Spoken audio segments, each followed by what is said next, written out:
సంబంధిత అధికారులకి, గ్రామ రైతులకి, గ్రామ వాస్తులకి నా అభినందనం. సార్, ఇది పరిస్థితి ఇంత దూరం ఫస్ట్ నుంచి వచ్చేది కాదు. మేము ఫస్ట్ పంచాయతీ ఈవో దగ్గర కూడా వెళ్ళాం. సార్, పంచాయతీలో మీరు పెట్టండి, అది అయిన తర్వాత చేతులు స్టెప్ బై స్టెప్ పోతున్నారంటే మాకు అవకాశం లేదన్నారు. ఎండిఓ దగ్గరికి వెళ్ళాం. ఎండిఓ అసలు మా లోపలికి కూడా రావద్దండి, మా పర్మిషన్స్ లేవు, కలెక్టర్ గారికి పంపండి. తర్వాత మేము ఆలోచిస్తా ఉన్నా ఎట్లా చేసుకోవాలా, ఏంది ఇది ఇంతని. కానీ మమ్మల్ని రైతులుగా ట్రీట్ చేయటం లేదు.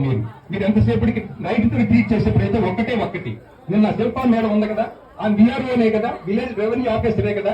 అయినప్పుడు నేను వాళ్ళ పేర్లు రాసినప్పుడు రైతులను ఎందుకు రాయలేదు? పక్కన ఎవరో లిస్ట్ ఇస్తే ఒక లిస్టు లాగా ట్రీట్ చేసింది. కానీ వీళ్ళు రైతులు, గ్రామ రైతులు అనేది పెట్టలేదు కదా. అక్కడ మమ్మల్ని ఎప్పుడు గుర్తించారు మీరు రైతులు గాను? కాబట్టి మేము ఏదో ఆవేశంగా వచ్చామనుకుంటున్నారు. అడిగి మా బాధ ఎవరు చెప్పుకోవాలా? 3 తరాలు ఇది మా పెద్దలు కాపాడి మాకు ఒప్పచెప్పిపోయారు పొలం. మేము మా బిడ్డలు ఎక్కడ ఉండా కూడా వాళ్ళకి ఒప్పచెప్పడానికి నేను సిద్ధంగా ఉన్నాను. అసలు ఇక్కడ పరిస్థితి తెలుసా మీకు? 40 సెంటర్లు దొరువులతో, నీళ్ళతో, బొమ్మలతో పోసుకొని 2 పంటలు, ఒక పంట కమర్షియల్, ఒక పంట రైలు పండించుకొని అన్నం తింటా, తర్వాత తరకౌట్లతో కలుపుకొని దాని పడవల్లో పోయి చేపలు పట్టుకొని ఇన్ని రకాలుగా ఉన్నారు ఇక్కడ. ఇప్పుడు ఇండస్ట్రీ అబ్బపల్లె, టూరిజం డెవలప్ చేయండి. లేదు మీకు కావాలా? ఒక పక్క నుంచి రండి. ఇప్పుడు వాళ్ళు ఉన్నారు, మాగుంటి వాళ్ళు ఉన్నారు, ఇండస్ట్రీ పెట్టుకున్నప్పుడు వాళ్ళు స్టెప్ బై స్టెప్ పెంచుకుంటున్నారు. తర్వాత టీడీపీ వాళ్ళు ఉన్నారు. టీడీపీ వాళ్ళు వచ్చినప్పుడు మా పెద్దలు ఏమంటున్నారు తెలుసా? లేబర్ ప్రాబ్లం వచ్చిందేమని ఇది పెడుతున్నారు అనుకున్నారు. ఇది కూడా లేదు, జరిగిపోయింది. ఇప్పుడు హ్యాచరీస్ వచ్చినాయి. మేము అడ్డగించలేదు ఎవరిని. వాళ్ళ పార్టీకి తీసుకున్నారు, చేసుకుంటున్నారు. మీరు కూడా అదే విధంగా రండి, స్టెప్ బై స్టెప్ రండి. అంతేగాని మొత్తం 8,000 ఎకరాలు ఎక్కడ ఇచ్చిందా? అప్పుడు అమరావతిలో ఇచ్చారు వేరే వాళ్ళకి పరిస్థితి.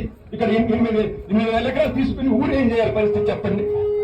అని ఒకటి మీరు ఆలోచించారా? మమ్మల్ని అసలు ఆ స్థితి రానిచ్చారా?